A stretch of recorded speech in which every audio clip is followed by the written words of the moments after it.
Buenas noches, amigos. Hoy tenemos otro tema interesante del libro Discursos sobre Tantra, volumen 2 de Sri Sri Anandamurti. Se titula Yoga y Tantra. Aquí vamos a saber qué es yoga y qué es tantra y cuál es la diferencia entre ambos, si es que la hay. El tema de hoy es yoga y tantra. Algunas personas tienen curiosidad por saber qué es yoga y qué es tantra, en qué coinciden y en qué difieren. En primer lugar, hablemos de lo que es yoga. La palabra yoga deriva del verbo raíz sánscrito yuj, más el sufijo gain, o bien del verbo raíz yuj, más el sufijo gain, porque tiene dos significados, ¿no? En uno la raíz es yunj y en el otro es yuj. Vamos a ver qué significa. Si yoga deriva de yuj más gain, significa adición o suma, como 2 más 2 es igual a 4. Pero si yoga se deriva de yuinj más gain, significa unificación, como la unificación del azúcar y el agua.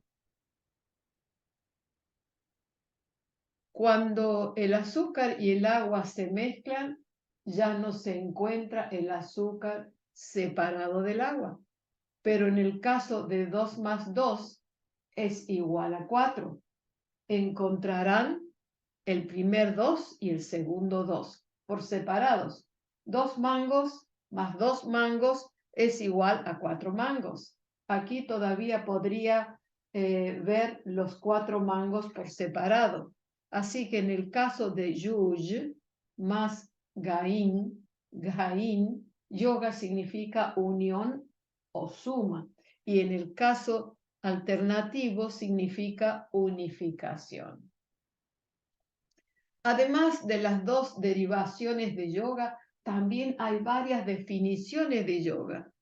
Maharishi Patanjali define el yoga como yoga chista vritti nirodha, es decir, yoga significa la suspensión de todas las propensiones psíquicas.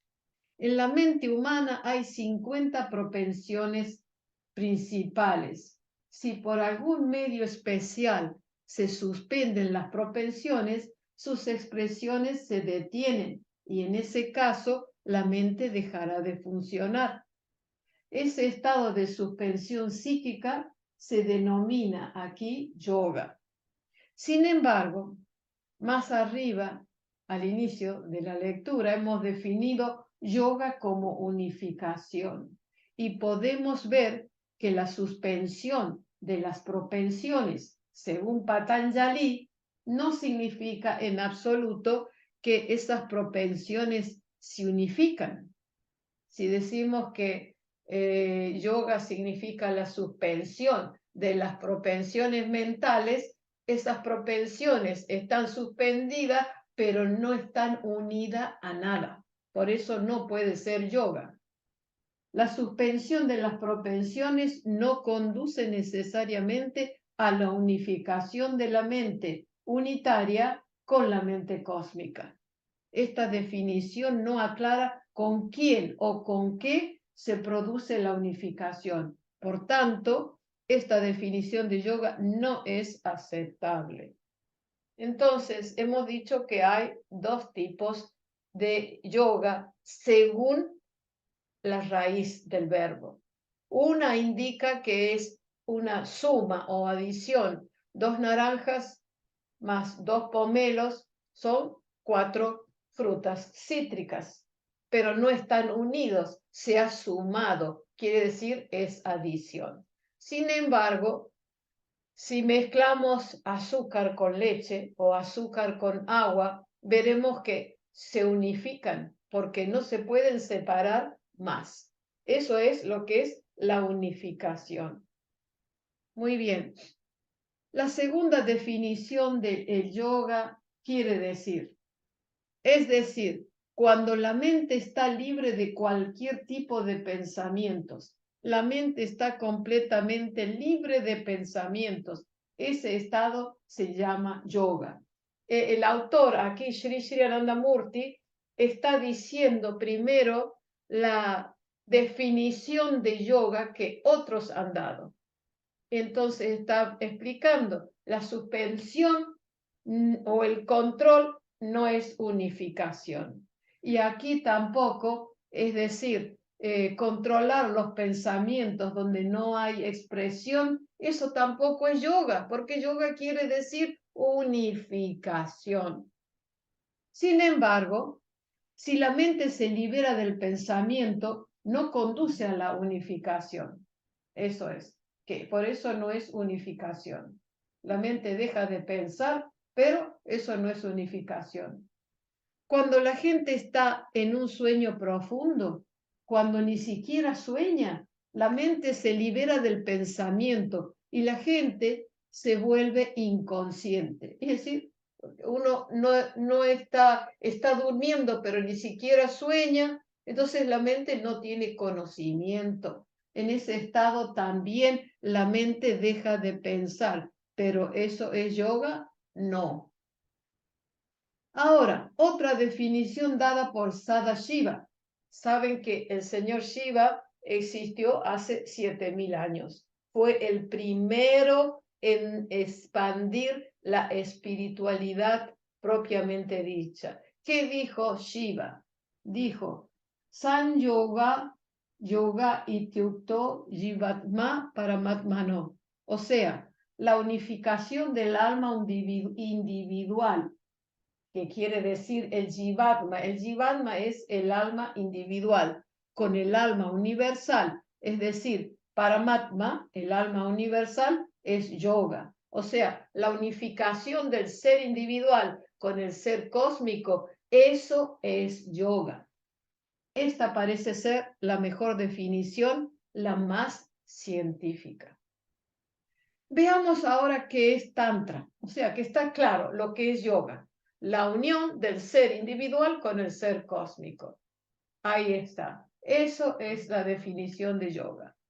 Ahora que sí, hacemos posturas de yoga, nos hacemos vegetarianos, aprendemos a respirar, a controlar la respiración, son diferentes partes de las prácticas del yoga. Pero la palabra yoga es unificación del alma individual con el ser cósmico. No hay otra definición mejor que esta, porque es la real. De la raíz del verbo tan, vamos a ver ahora, dice, veamos ahora qué es tantra. El verbo raíz sánscrito tan significa literalmente expandirse. Tan quiere decir expandirse. De la raíz del verbo tan proviene la palabra sánscrita tanu. Tanu. ¿Qué significa? Un cuerpo que se expande. El cuerpo de un niño se llama Tanu en sánscrito porque crece y crece hasta los 39 años. El cuerpo humano hasta los 39 años puede llamarse Tanu, pero a partir de entonces se llama Sharira. Sharira significa algo que se desgasta, que se contrae. Por lo tanto, el cuerpo de un niño no es Sharira, no se contrae. Y el cuerpo de un anciano no debe llamarse Tanu, porque no se expande, no evoluciona más físicamente. Muy bien. Digamos, la palabra tantra se deriva como tan, más trae, más da. Trae, ta, significa lo que libera.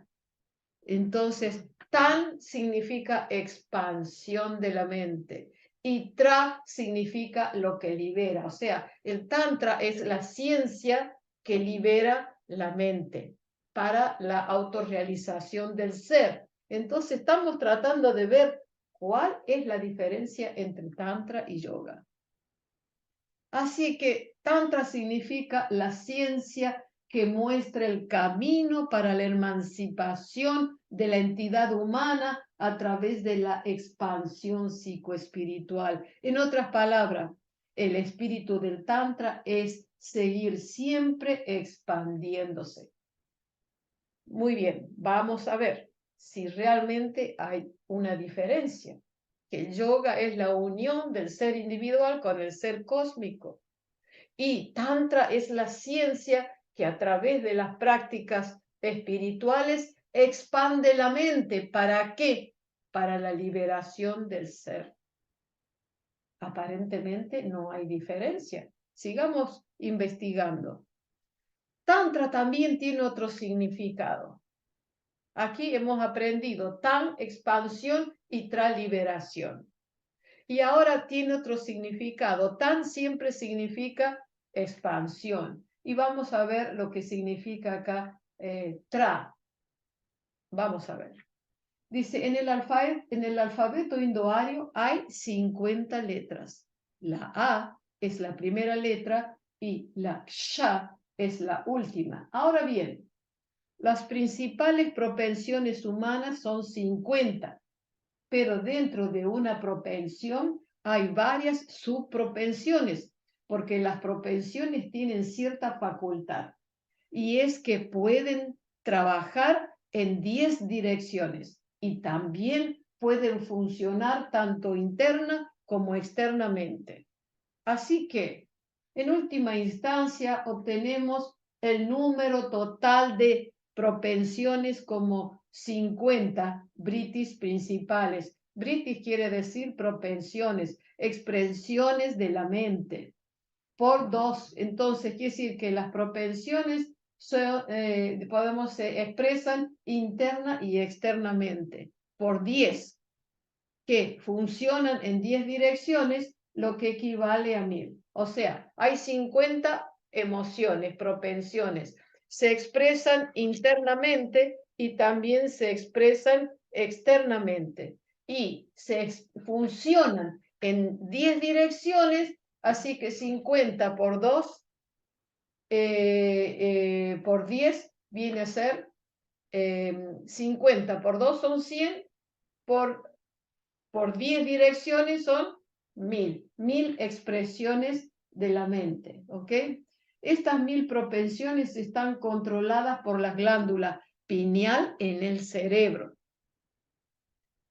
Por esa razón, en la glándula pineal se le denomina el Sahasrara chakra, o sea, el chakra conectado, relacionado con la glándula pineal, tiene 1000 pétalos, porque esos 1000 pétalos son las 50 emociones o propensiones por 2 que se expresan interna y externamente, por 10 porque hay 10 direcciones, ¿ok? En la forma de expresarlo. Y también se expresan a través de los 10 sentidos.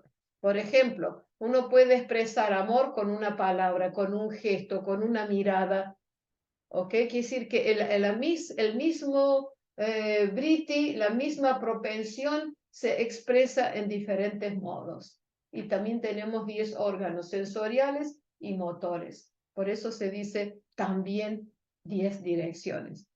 Cada una de estas propensiones tiene su propia vibración y también tiene su propio color. Es decir, una vibración, cada objeto de este universo tiene color, forma y sonido. Vamos a ver qué es lo que dice. Cada una de estas propensiones tiene su propia vibración y también su propio color. Cuando alguien se enfada, hay cierta vibración en su cuerpo y de acuerdo con esta vibración, el cuerpo tiembla y simultáneamente cambia de color. Una persona de complexión blanca se vuelve rojiza y una de complexión oscura se vuelve violeta. Como ven, todos y cada uno de los objetos de este universo tienen su propia vibración, su propio color.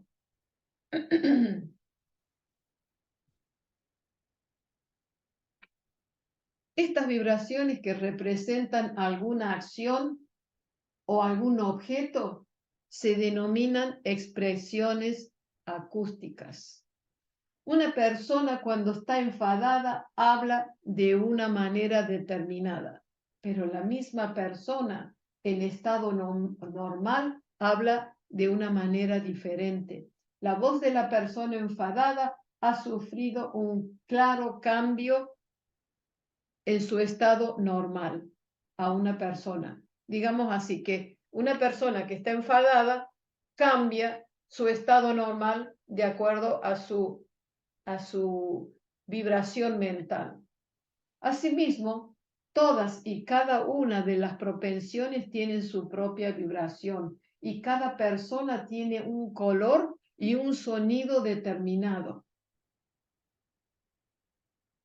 Los sonidos de las 50 propensiones constituyen nuestro lenguaje, es decir, los sonidos de las 50 propensiones constituyen nuestro lenguaje. Y también vamos a ver que estas 50 propensiones tienen que ver con el alfabeto sánscrito. El alfabeto sánscrito tiene 16 16 vocales y 34 consonantes. Un ejemplo, vocales como A,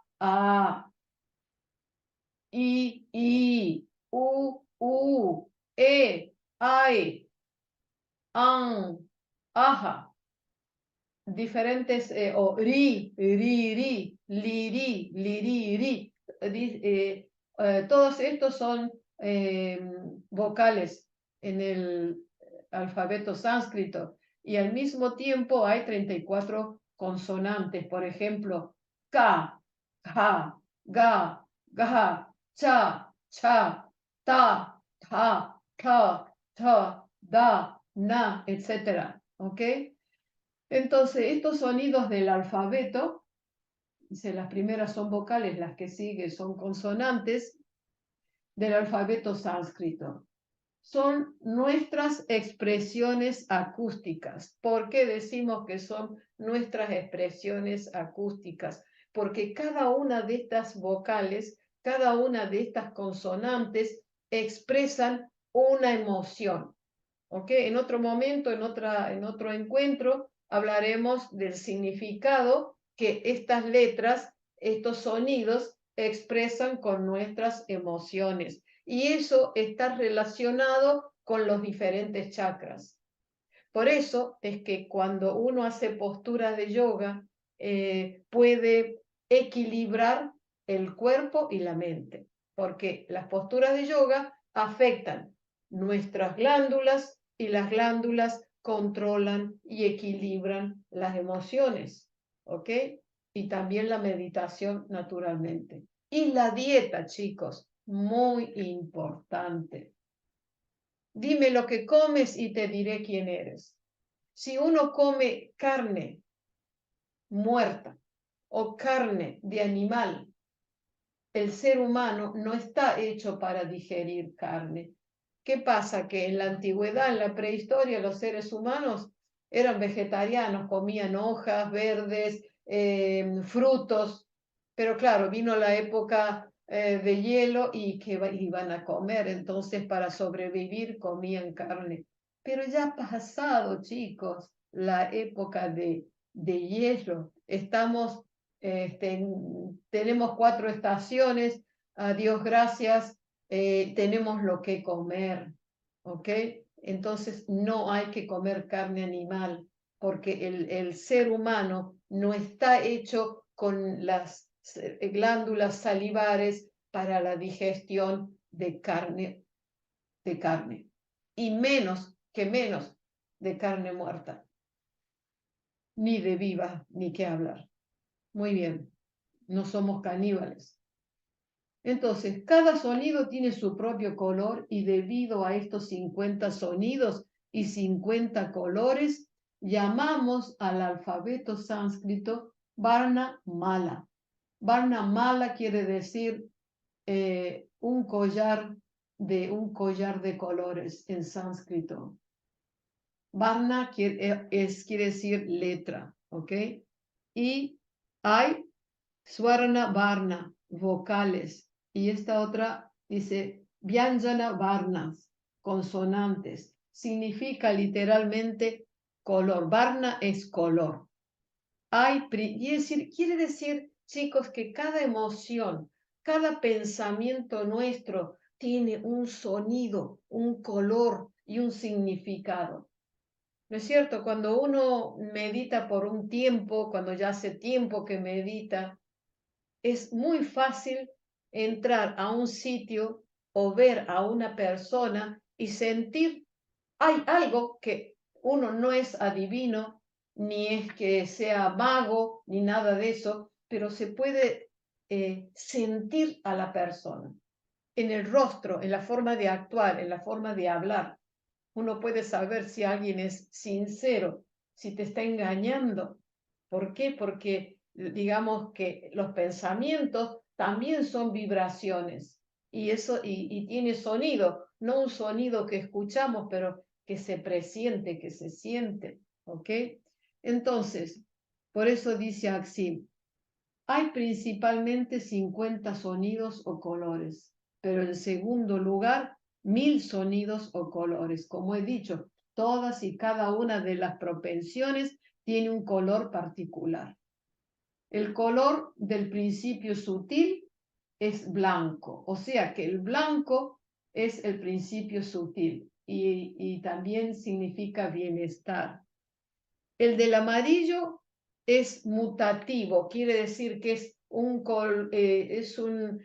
digamos así, una cualidad de la energía agitada, agitante, mutante, cambiante, y el del estático es negro. Por ejemplo, todo en este universo está hecho de conciencia pura, pero la conciencia tiene como parte de sí misma una energía, la energía creadora, que cuando no está manifestada es solo conciencia e invisible.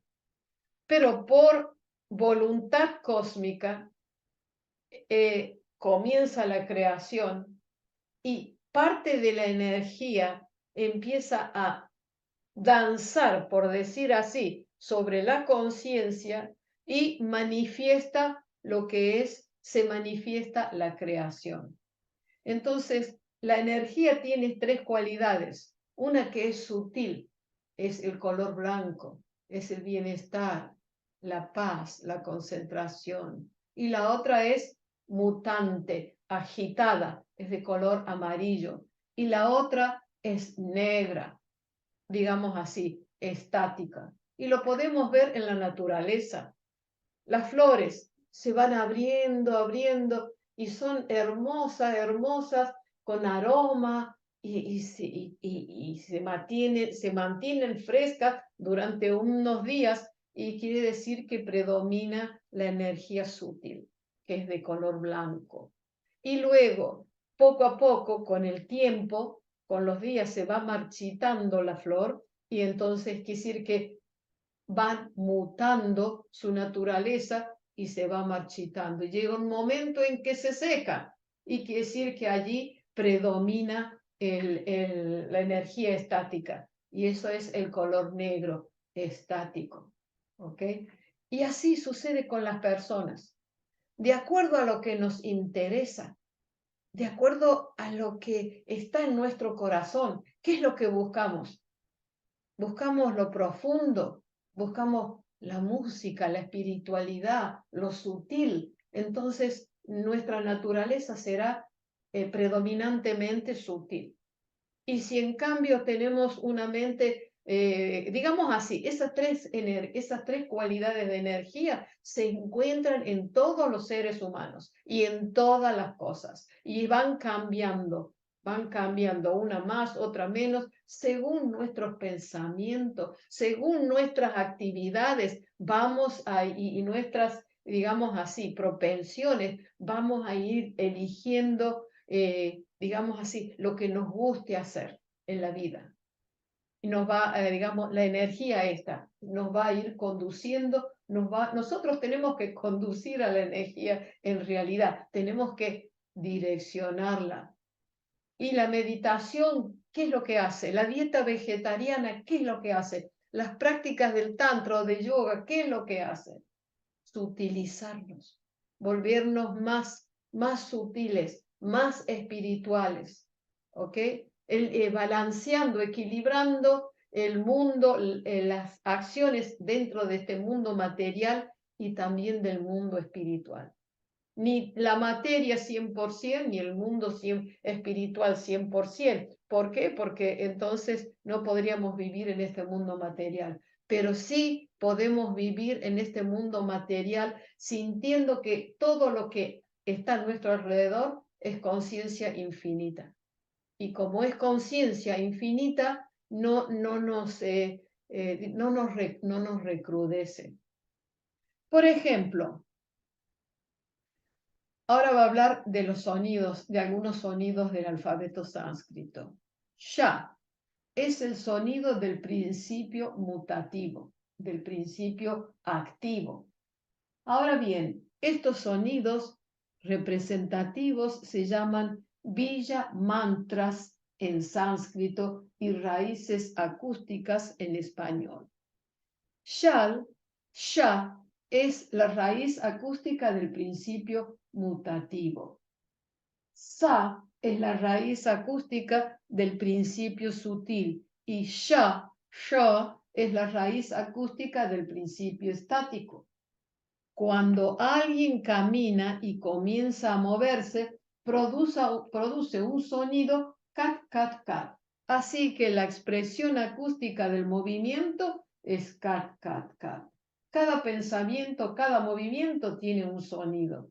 Detrás de cada acción o existencia hay una vibración sonora. La vibración sonora particular que sustenta una entidad o acción concreta se conoce como su raíz acústica, ¿ok? Por ejemplo, abro y cierro la puerta. Le falta aceite a la bisagra de la puerta. Va a ser un sonido, ¿no? Que nos disgusta a todos. Corrimos una silla, cerramos una puerta. Entonces, esos son sonidos que podemos escuchar, pero también los pensamientos, chicos. Los pensamientos tienen sonido, tienen vibración. Y cuando uno medita, entiende la vibración de los demás. No es una vibración que se oye con el oído, es que se siente, se percibe. ¿Ok? Muy bien. Dice así, en la antigüedad, algunos, bueno, esta parte ¿cómo se dice? La voy a resumir.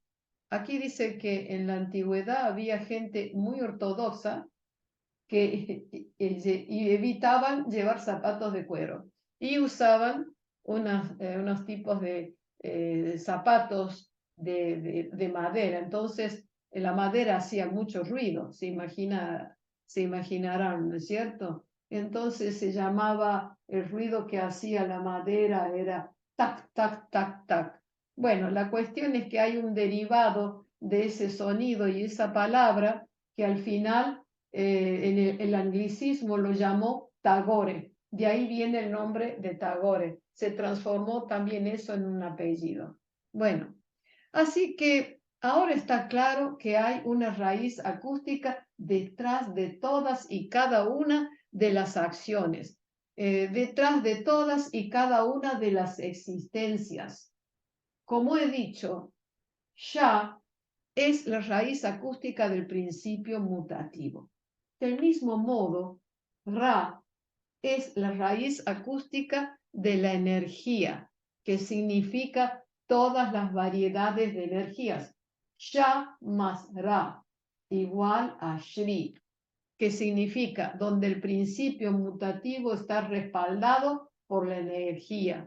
Ahora Shri más, Shra más el sufijo femenino I es igual a Shri. Shri significa donde hay fuerza mutativa, más energía. Es decir, donde hay Shri significa que hay una fuerza mutante, cambiante, pero también energía. O sea, un significado, una palabra que tiene un significado. que no es solamente una formación de palabra, sino que significa, digamos, energía y fuerza. Así que Shri significa en última instancia encanto. Quiere decir una persona que puede atraer a través de su energía y su vibración. Eso quiere decir Shri. En la vida práctica, todo ser humano anhela el encanto. Por eso, desde la antigüedad en la India, se acostumbra a añadir la palabra Shri al nombre de una persona. Es decir, que es encantadora, que es espiritualmente atractiva y también significa respeto. Por eso, Shri Shri Ananda Murti, en este caso, de nuestro maestro. Espero que ahora tengan claro qué es una raíz acústica. Del mismo modo, hay una raíz acústica que se denomina Ta. Ta representa la torpeza o el letargo. Así que literalmente Tantra combinado, dos derivaciones, significa un proceso sistemático y científico que produce primero la expansión y después la liberación de las ataduras, de la torpeza y el letargo. Esta liberación se llama Tantra en sánscrito. Tantra significa liberación de las ataduras. Saben que todos y cada uno de los seres vivos desean liberarse de las ataduras. Las ataduras quiere decir las trabas, lo que nos esclaviza, lo que nos entorpece. De este anhelo inherente de liberarse de las ataduras surge el Dharma. Dharma significa expansión. Supongamos que alguien está atado con una cuerda.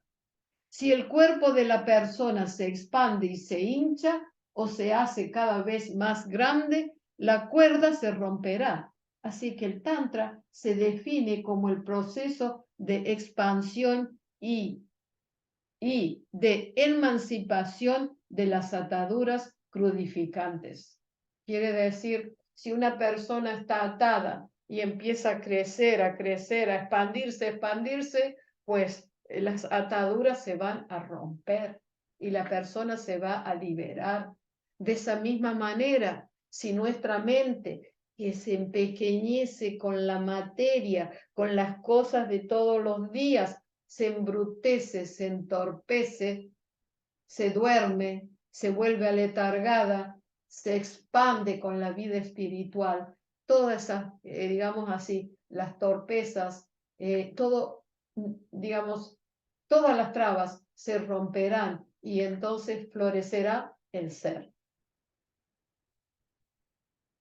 Así que ahora yoga y tantra se han acercado en su significado. Yoga significa la unificación del Jivatma y Paramatma, la unificación del ser individual con la conciencia cósmica. ¿Y cómo puede tener lugar esa unificación? Es posible mediante la expansión gradual, es decir, a fuerza de la práctica constante del Tantra. Este culto práctico o sadhana espiritual, sadhana quiere decir meditación, esfuerzo de la práctica espiritual, solo existe en el Tantra y en el Tantra y en ningún otro lugar.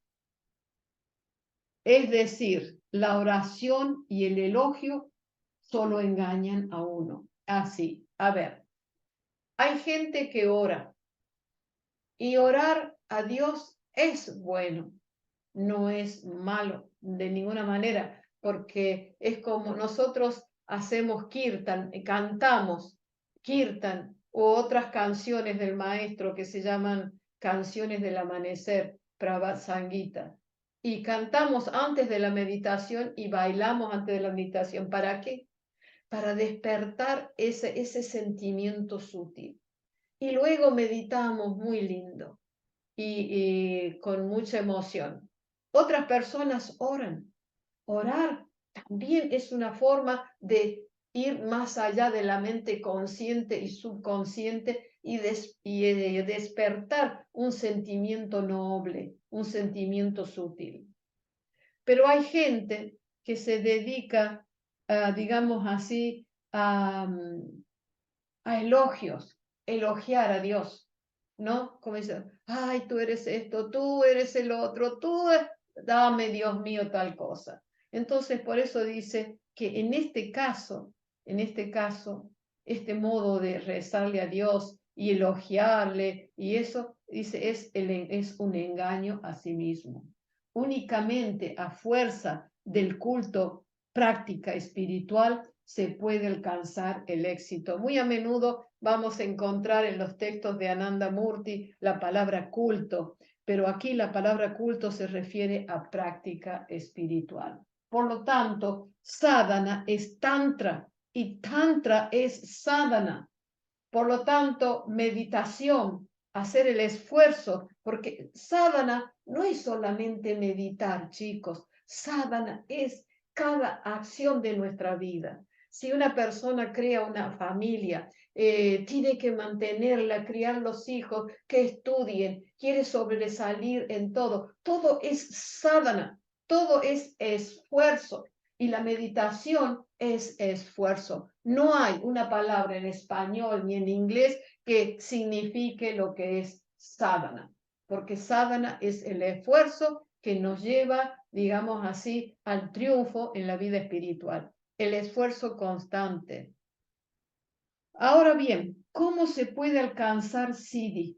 ¿Cómo se puede alcanzar la realización mediante la práctica del yoga? El Jivatma tomará la ideación de Paramatma.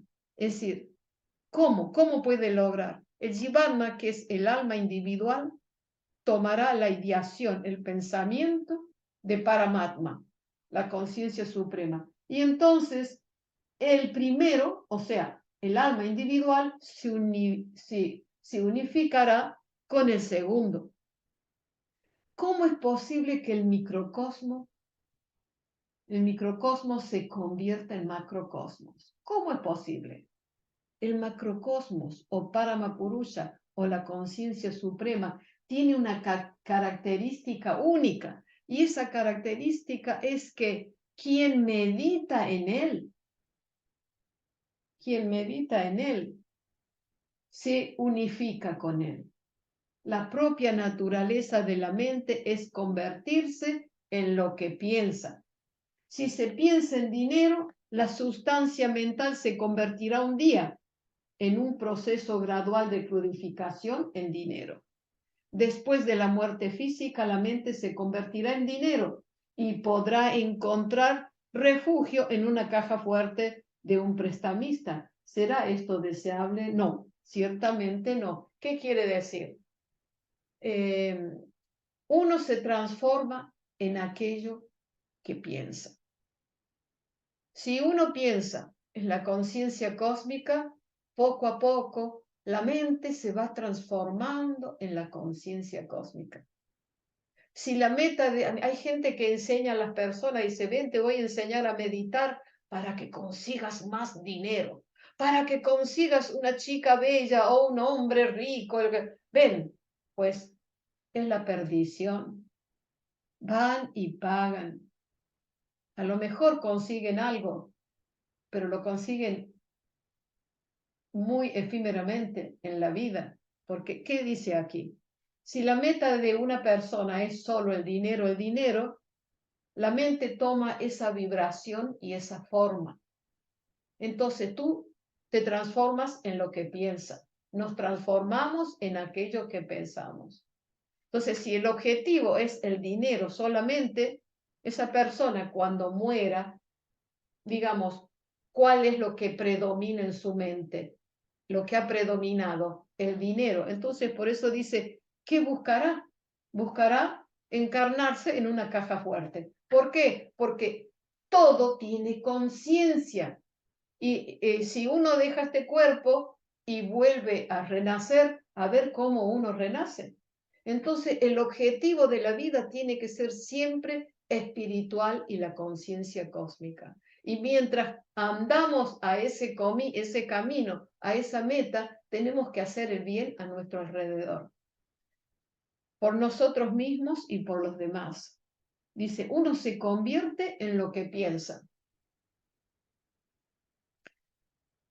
Acá hay un ejemplo, ¿no? Dice así, hay un insecto que come cucarachas.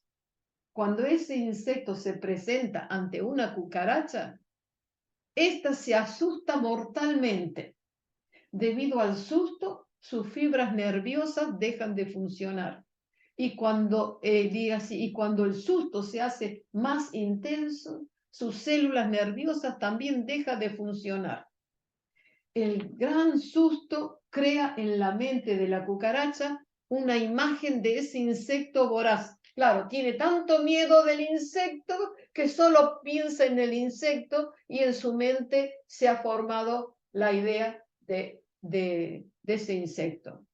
Y debido a esa imagen persistente, se produce gradualmente una transformación de sus células nerviosas, que luego se extiende a las fibras nerviosas y al final de este proceso, la cucaracha se parecerá a ese insecto, un miembro de su propia especie. Entonces, ¿qué pasa?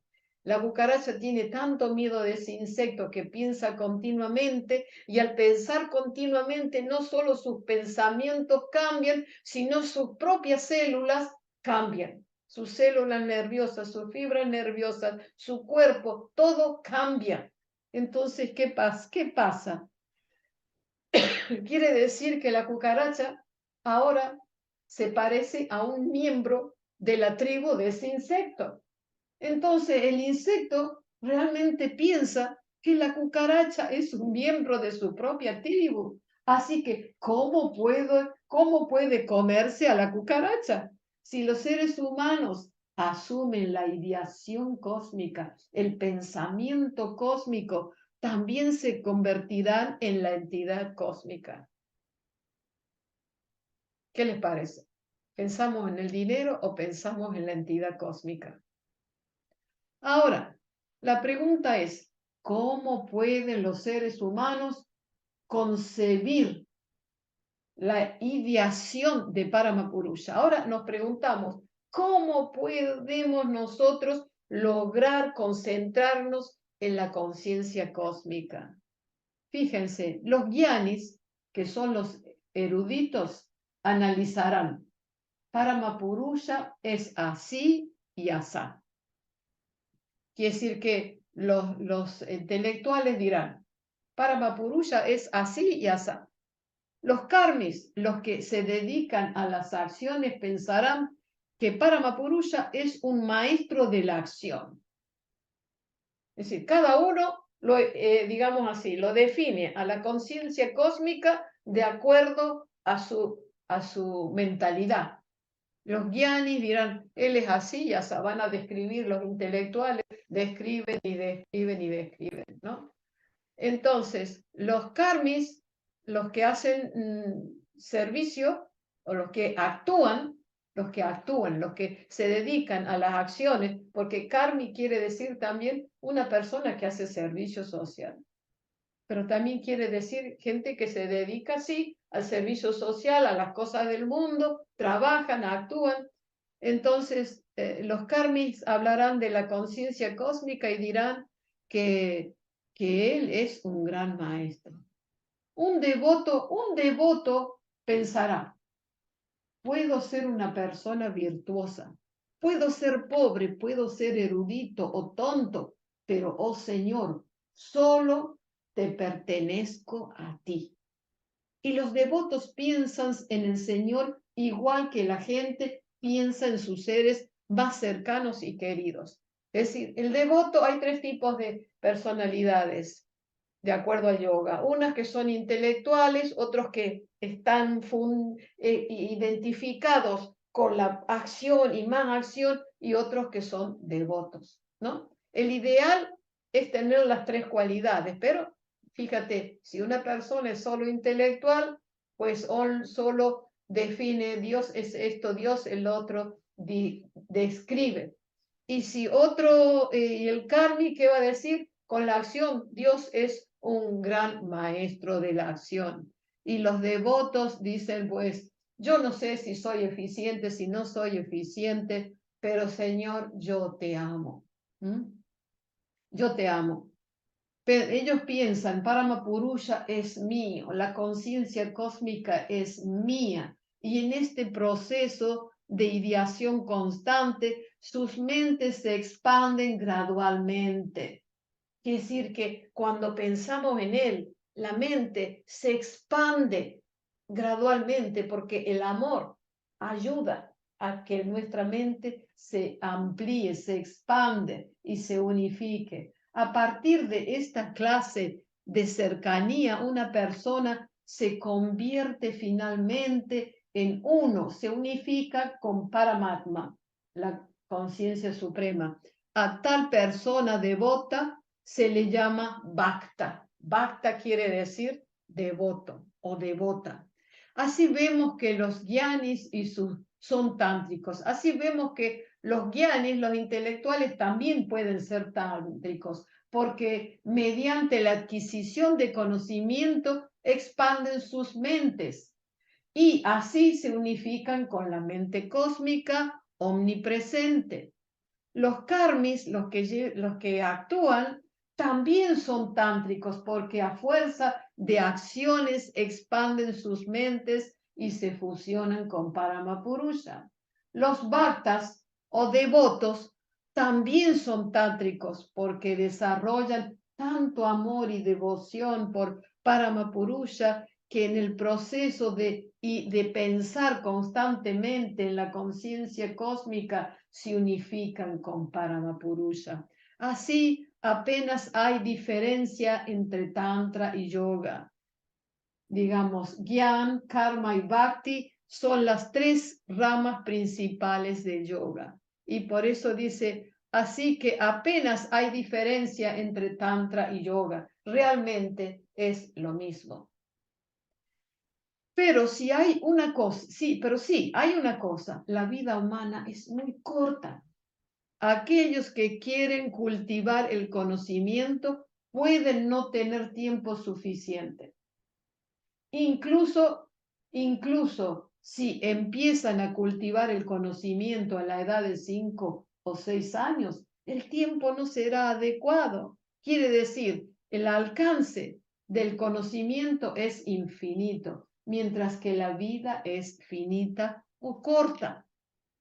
Si la gente desvía su tiempo y su energía hacia la consecución de otros objetos que no sean la conciencia cósmica, su tiempo se aprovecha menos y se malgasta más. O sea que la vida humana es muy corta. Aprender, incrementar nuestro conocimiento es bueno, claro que es bueno, pero no nos alcanzará toda la vida porque hay tanto que aprender, hay tanto que conocer. Entonces, ¿qué tiene que hacer el ser humano? Voy a aprender, voy a conocer aquello que puedo poner en práctica para el bien de mío, de los míos y de toda la humanidad y avanzar hacia la conciencia cósmica.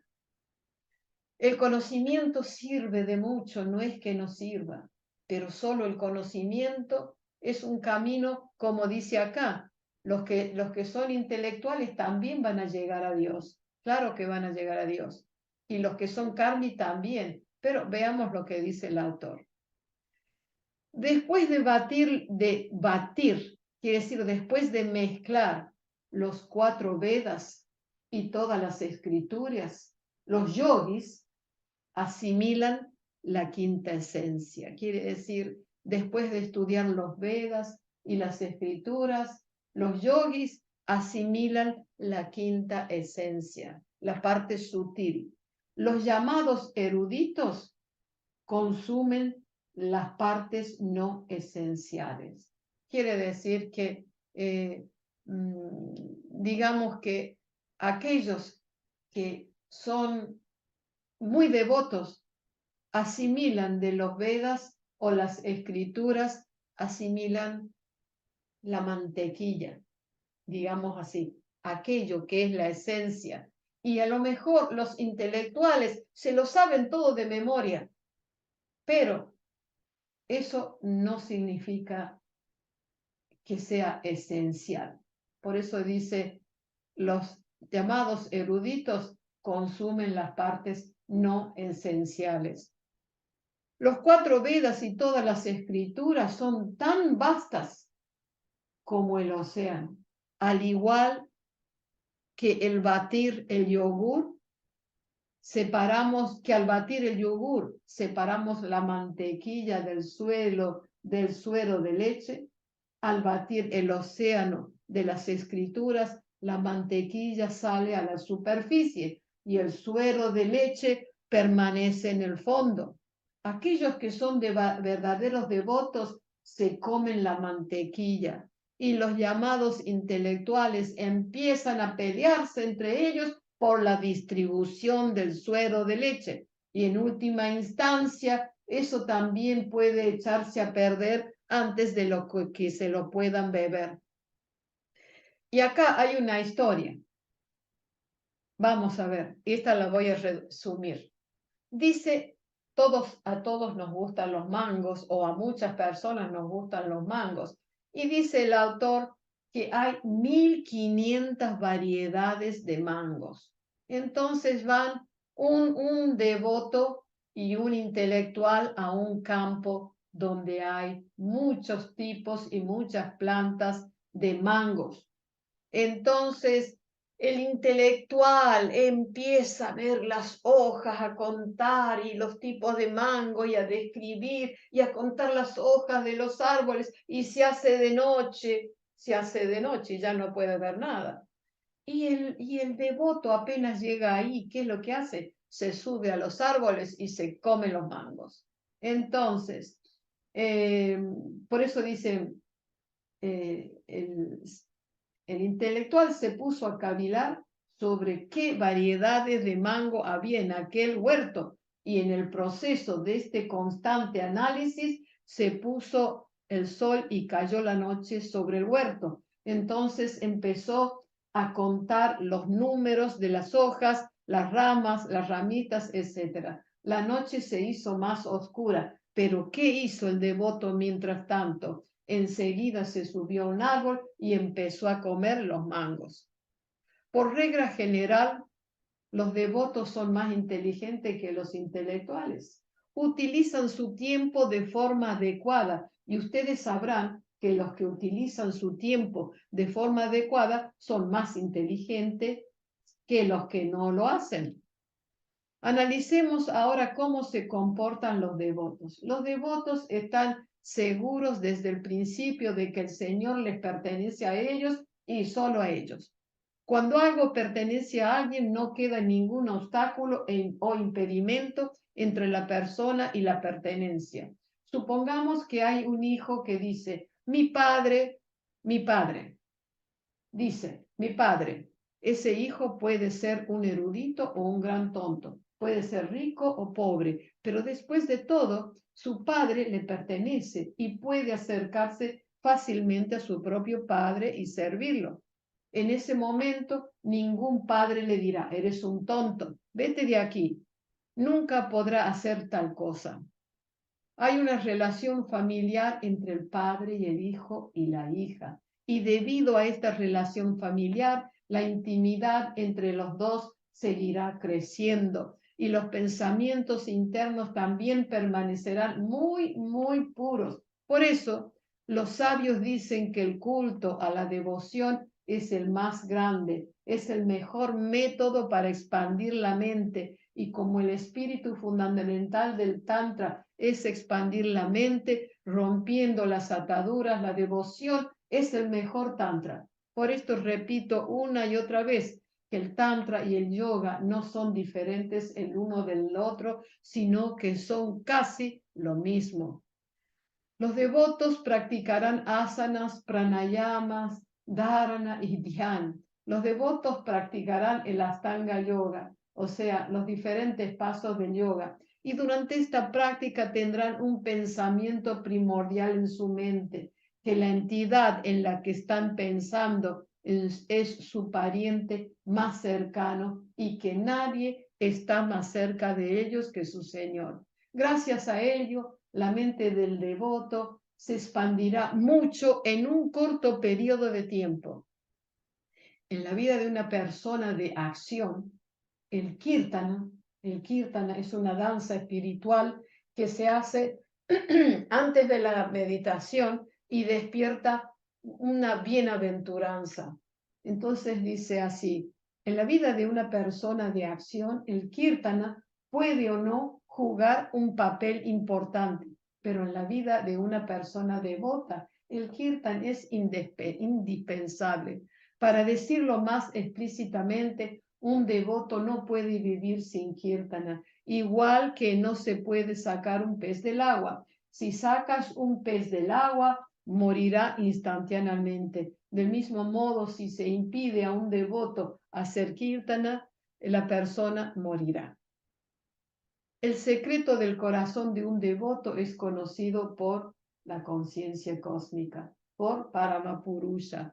En Jamalpur les dije que Paramapurusha no reside en Vaikunta, es decir, no reside en un sitio donde existe la perfección, quiere decir la morada mitológica del Señor Vishnu.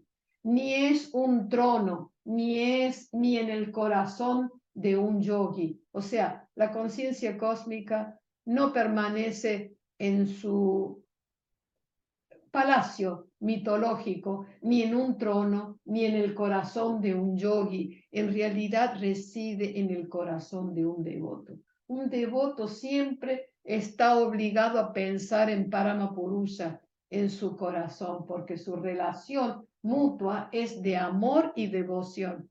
Por eso Paramapurusha proclama claramente, es decir, yo resido, oh Narada, donde quiera que mis devotos esté cantando. Baba decía que allí donde la gente hace kirtan, el núcleo del universo, Paramapurusha, se transfiere a ese sitio donde la gente está cantando kirtan. Nosotros amamos a Dios, no podemos vivir sin Él y Él no puede vivir sin nosotros. Esa es la relación de amor. Así Paramapurusha le dice a Narada, que era un devoto muy famoso, le dice que él no reside en ningún lugar, excepto donde sus ardientes devotos están cantando kirtana. Filosóficamente, Paramapurusha es omnipresente, pero su núcleo permanece en un lugar particular. Ese lugar particular donde reside el núcleo no es Vaikunta. Ese lugar particular es donde sus ardientes devotos están cantando sus glorias en Kirtan. Sí, porque Kirtan quiere decir glorias, gloria a Dios. Entonces, allí donde los devotos están cantando su gloria, ahí permanece el núcleo cósmico. Así que se darán cuenta de que cuando la gente baila Kirtana, por profundo amor, se crea una vibración espiritual muy poderosa. Los que hacen Kirtana sienten esa vibración en sus mentes, corazones y en todas partes. Virtualmente se intoxican con una dicha ilimitada. Ese tipo de dicha no es alcanzable por las personas de conocimiento. Puede ser que esas personas de conocimiento lleguen un día a unificarse con Paramapurusha, pero no podrán alcanzar esa dicha, tampoco es alcanzable esa dicha por una persona de acción. Quiere decir, todos tienen derecho a unificarse con la conciencia cósmica, porque para la conciencia cósmica todos son sus hijos e hijas, pero sentir esa dicha en el camino, en la cercanía y en la unión, el devoto lo siente más. Esa dicha alcanzable es solo alcanzable por una persona de devoción. El derecho al por mayor, quiere decir que tiene el derecho a tener más dicha al por mayor, a esa dicha sin límites se halla únicamente en el devoto. O sea que, en fin, creo que es un tema muy hermoso hablar del yoga y el tantra. Y fíjense, chicos, para aprender meditación no se cobra nada. Siempre les he dicho, cuando quieran aprender meditación, vayan a donde no se cobre nada. Nosotros no cobramos nada por enseñar la meditación, pero cada uno elige su camino y todo el mundo tiene derecho a ir a donde se siente feliz. En nuestro caso, no cobramos. Hay 6 lecciones de meditación y las clases de filosofía, como en este caso, tampoco se cobran porque este es el derecho de nacimiento de todas las personas. Un abrazo a todo el mundo y la semana que viene mucho más. Chicos, cualquier pregunta, pues ahí tienen la oportunidad de hacer preguntas. Buenas noches, un abrazo.